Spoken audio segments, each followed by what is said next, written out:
All right, so welcome back to another episode of The Loop, where we just continue to bring really, really good stories in the golf world. And today we have a repeat guest, Greg Dowdell, who at the time we spoke last was the head pro at Maplegate Country Club, which has since closed and become or is becoming a solar farm. But today we have much, much better stuff to talk about with Greg and what his new venture is. So remember to like and subscribe. And I think you're gonna like this episode a lot. It's gonna be interesting. There's some things that you definitely do not know that you're gonna find out today. So welcome back, Greg. How are things going? Good, Roop, my old friend. How you doing? I'm doing pretty good. I've probably played maybe 6 rounds so far this year, and other than the brutal weather, I mean, it's been good. But I just this weather this time of year is just absolutely zapping the energy out of me. I can't stand it. Yeah. Little cool, little cool. I know. I think. I mean, it's May. Today's May 1st, and by the end of the month, we better be in the 70s consistently because I've had enough. I'm wearing a sweat. I would still wear sweatshirts. Yeah, I can't wait to put them away for the summer and get into my new T-shirt stuff. You know what I mean? I yeah. got the tight fitting T-shirts because I'm new and improved body. So anyway, yeah, last we talked, you were wrapping up things at Maplegate. How did everything end there? Like what was the end? It was kind of sad. We were taking all the carts away, and it got down to we were really scabbing stuff, even the decking off of the deck and all that stuff. So it was pretty sad. It was a deflating experience. Um, but that's a whole other podcast. That's a whole nother. That's for another time. The All his, right. the history of that golf course. So since then, I've gotten reintroduced to my Irish friends who own a golf ball company. In 2018, I went over to Ireland to see the Ryder Cup in Glasgow, Scotland. I think it was 2018, and ended up meeting a mutual friend who told us that he started a golf ball company called Seed. And I thought nothing of it. I had a job. They were like, "Oh, you're going to be the U.S. ambassador," and blah blah blah. But I was working, okay, and that was 8 years ago. So now I'm basically kind of a free agent and dipping back into it. They're doing very well. They had their best month in history just last month. Oh, wow. So they're anticipating as United States sales. They had their best United States sales just last month. But they're anticipating on tripling their production, their sales over here in the United States. So the story behind Seed is that the president and CEO, his name is Dean Klatt. He was born in Australia and got the name for the ball in Australia because apparently the Aussies stand on the first tee and they say, "What seed you playing, mate? What seed you playing?" So it kind of stuck with him. He ended up marrying a girl in Ireland, moved to right near the University of Carlow, and he had access to the wind tunnels and things like that. And he's an engineer at heart, and he decided that he wanted to make his own golf ball. So he did it the right way, experimented, got the data down. Obviously the world's best-selling ball is Titleist, so he wanted to try to reenact the feel of a Titleist in his golf ball. And so it was, basically born in Australia, developed in Ireland, and now we're coming to the United States. It's great. So I started looking into it a little bit, and this guy Dean's a pretty interesting guy. He had a company in Australia. He was like, I think he had a couple golf brands that he was a distributor with. I don't know if you knew about that. I did a little homework there. And Ogio too. He was like one Right. of the original people with Ogio suitcases or whatever they do. So I think he's kind of an entrepreneur at heart. So Yeah. yeah, he ended up selling his business in Australia, and they moved to Ireland, which once he got to Ireland, he got the itch again, and Yeah. like you said, he got involved with the local university and started developing his ball. And Yeah.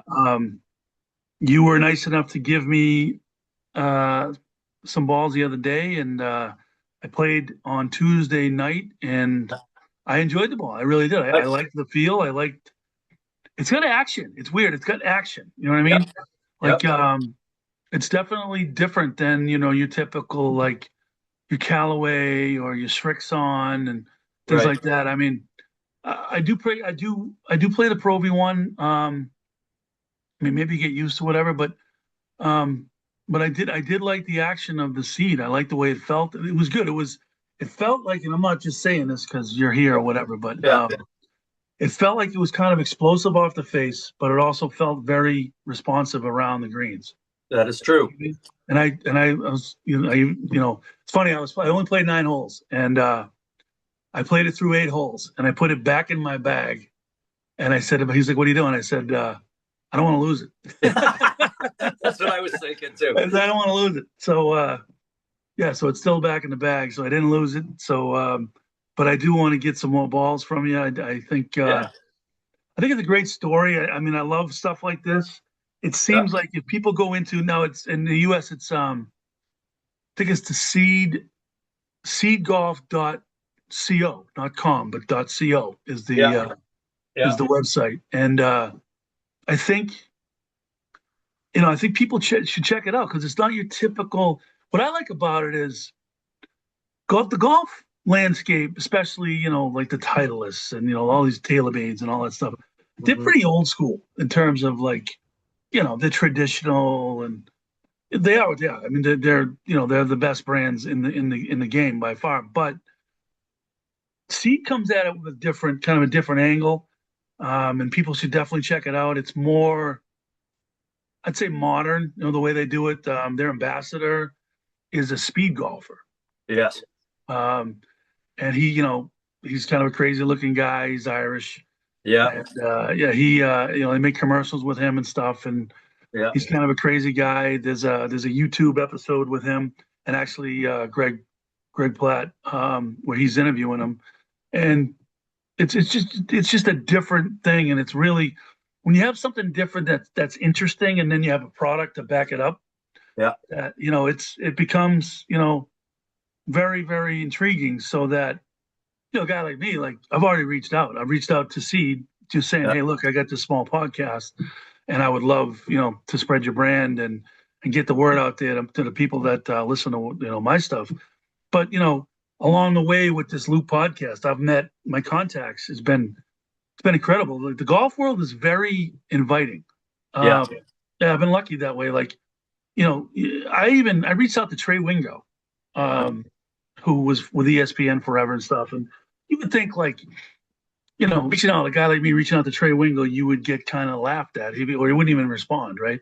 Yeah. And he got right back to me in terms of I wanted to have him on the podcast and stuff. And he was out in Hawaii and things like that. But it wasn't like he was avoiding me. It was more like he was engaging me back and forth. So my point is like it's very easy to open the doors to get to the right people in golf because they're just very, I don't know, they're very inviting people. I haven't run into too many landscapes. I mean, I didn't try to reach out to Tiger or anything for a comment on this recent episode, but I've had a lot of luck.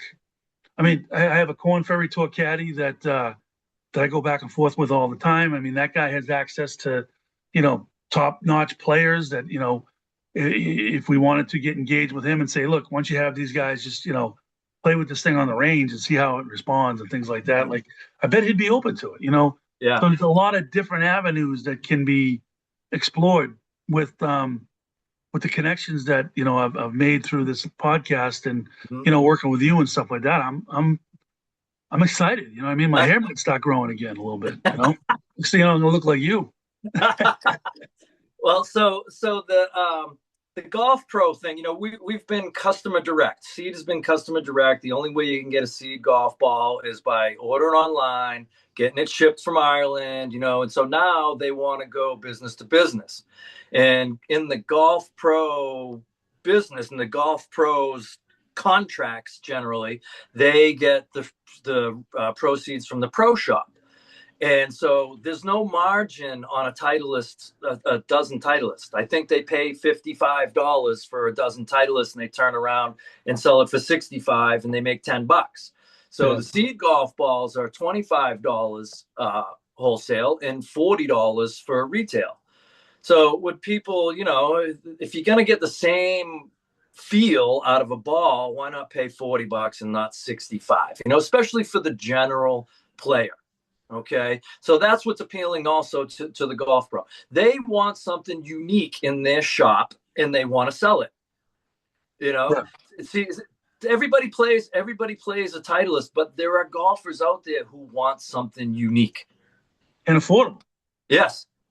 So, but the other thing is in today's game, you see it everywhere. Like, every time you look at a pro golfer that's not playing on the course, they're always walking around with one of those track bands, right? Yeah. And they're always talking about spin rates and things like that. Yeah. So, and ball speed. So you want to. I would think a lot of the marketing around this would also be like, here's your Pro V1 numbers, here's your seed. Pro. What do they call it? Pro 1. Yep. Here's your seed Pro 1 numbers, and they got to be similar, right? And if they're not similar, then you can say, oh yeah, it responds like a Pro V1, but actually, the numbers are the numbers. So yeah. And so I think that it's funny because the average golfer who, probably doesn't make solid contact with the ball once out of 50 times is sitting there going, well, I need my spin rate to be this and my ball speed to be this. So it's like, yeah, right. But my 4-iron goes between 55 and 180 yards. You know what I mean? Because you don't hit it the same way every time. Yeah. But in their brain, they want to be Scotty Scheffler with the spin rates and the ball speed. Right. So, that's their angle because that's all they see. So, right. A lot of it's got to be those numbers are got to be the same, which obviously they must be, or else he wouldn't make the claims that he makes. Right. Right. Exactly. And going back to our margins, the reason why they're so good is because we don't have a huge sponsor. We're not paying somebody $2 million a year to play our ball. We're keeping the costs low. We're trying to stay out of that realm, stay out of the huge money for a tour player, and just sell balls to the average guy who does not want a high spin ball. They want a low spin ball. The more it spins, the further it's going to go out of bounds. Right. You know what I mean? So part of this is we have our good balls that match the Pro VX and all that stuff, but we also have the average ball. And one thing, going back again, I don't know if you can see this. This is so everybody can see this. This is the Seed logo. Okay, and it's a cool logo. It's basically a golf ball in a hole on a putting green. Oh, nice. Yeah, you're right. Wow. So it's I like the logo, and I think other people will grow attached to it as well, and will play it. It's not going to be overwhelming majority of players playing a seed golf ball, not at this point, but I mean it's something that's different, it's something that's unique, it's a niche kind of a golf ball, and I think some people like that. Well, the thing is, it's different about today versus 20 years ago even. Mm-hmm. is this what we're doing right here. Social media, people flock to social media. Like, you cannot look at a person today anywhere without them looking at their phone. Right. So, I mean, with the way that they can get the word out about the ball using social media, using, old people like us, spreading the word, it can catch a little bit of wildfire, and especially, if the returns and the reviews come back in and people like it, and obviously the price point is really good. Yeah. With the golf the way it is, it can spread. It can spread quick, and you could get instead of a Bryson DeChambeau or somebody like that playing your ball, you might get somebody like a Brad Dalkey, who's an influencer on YouTube that has millions of people watching him, and he promotes your seed golf ball. Well, he's not going to command millions of dollars, but he is going to he is going to get that kind of audience. You know what I mean? Yeah. Right. So it can definitely, we'll call it word of mouth, but word of mouth by social media, it can spread. And And that's, that excites me a little bit. I mean, look, you look at a guy like Mr. Beast. Mr. Beast is known by everyone. If Yeah. Mr. Beast ever said the words seed golf ball, Yeah. that forget about it. That would be Yeah. it. You know what I mean? And so it's just the way things are today, and it's free. Like what we're doing right now is free. I Yeah. post this to YouTube, the entire world can see it, and it Yeah. costs $0. Right. So that is the key to growing something today that is different. You don't have to spend millions and millions of dollars on marketing because in essence everything's free. You can Yeah. get the word out there and have not a cost a dime. So the potential there is huge, I think. Yeah. I think so too.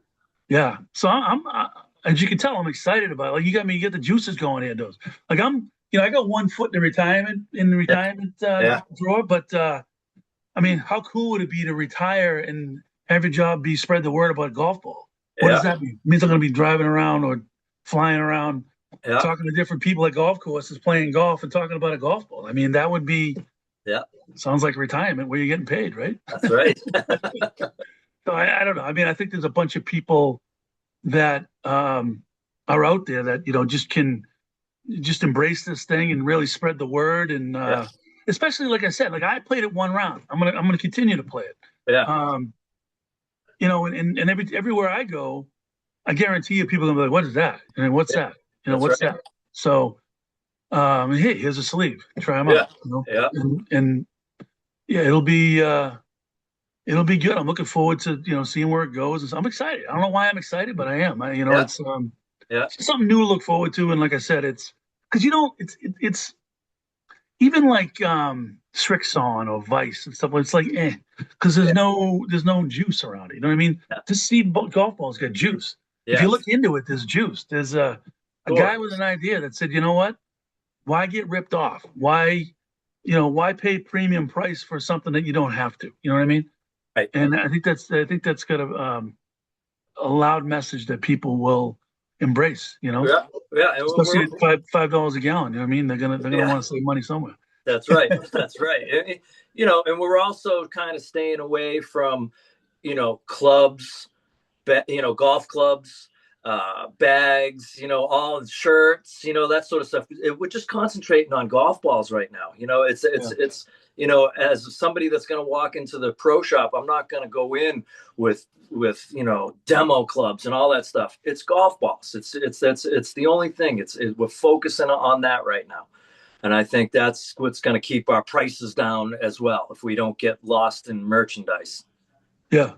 And if you walk into a pro shop and, whatever, you bring like 5 dozen golf balls and say, hey, look. Yeah. And then you have the information with, the spin rates and all that stuff. This stuff performs like a Pro V1 or whatever. Have your members try them out, sell them at whatever you want to sell them. Yeah. And I'll come back and see what the feedback is. Yeah. And that's the name of the game right there. It's pretty simple. This is brand new for us, Brian. This is brand new. And the other thing that we're getting into is the logo part of it. So the logo part of it makes it a unique part too. If you buy a certain number of balls, you get free logo balls. You can have your face put on it. You can have your buddy's face put on it. You can put any sayings on it too. I think, and not to mention Christmas gifts, wives buying them for their husbands, and things like that. That's a little, husbands can buy them for the wives too. I just think there's a lot of potential with the logo side of it as well. And I'm going to be doing the logo here in Medway. They're buying me a printer, and it's going to be at my house, and I'm going to be logoing balls as well. So it's something to look forward to. I was down in the dumps this winter, Roop. The course was closing. I was in a fog for months, and then Richie Corbett came along and said, hey, listen, I know you're a free agent. Why don't we get on the seed thing, and you're going to help us in the United States? And I think it's going to go well. Well, maybe 6 months from now, the conversation is going to be, Jesus, why didn't I do this 5 years ago? Right? Yes, I hope. Yeah. No, it's exciting. It's exciting. So as I mentioned in the beginning, it's seedgolf.co, right? Is that what it is? Yeah, that's the European website. Yeah. Oh, it is a European website. All right. I mean, just, get out there, check it out. coming to a pro shop near you, I'm actually going to talk to Joe and Lee's Thank you. just to say, hey, look, we should, me and you should get together. I should get some balls. I'll take a Yeah. ride to Joe and Lee's because I know the guy. Because the other thing too is, people get fitted for golf clubs. They should also get fitted for golf balls. Yeah. And Yeah. that's something that you can do as well. And because I know Darren McKinnon over at Joe and Lee's, who's the lead club fitter over there. I can say, hey, Darren, take a look at these balls. Here's a spin rates, this thing, and that thing, and they're at a discounted price from Pro V's. Maybe you could incorporate them into your ball fitting, and see what happens there. I mean, were they going to say no? I mean, it's you're giving them something. You're giving them more reason for people to come in and try it out. Yeah. There's going to be a lot of no's before this thing gets any traction. Maybe, but I don't see the downside. You know what I mean? No, I know. I'm gonna pound on doors and press the flesh and get balls in people's hands and see where it goes. Just go on road trips and see where it goes. Yeah. No, this has been good stuff. Anything else? Not at the moment. We're like I said, the Maplegate podcast will be special. The history of a golf course will be a whole nother podcast. I'm looking forward to that. So next steps, you and I should, maybe game up here and see what we can plan out and take it from there. Yes. Thank you, Roop. All right. Sounds good, man. I'll talk to you soon. Thanks for your time. All right. I'll see you.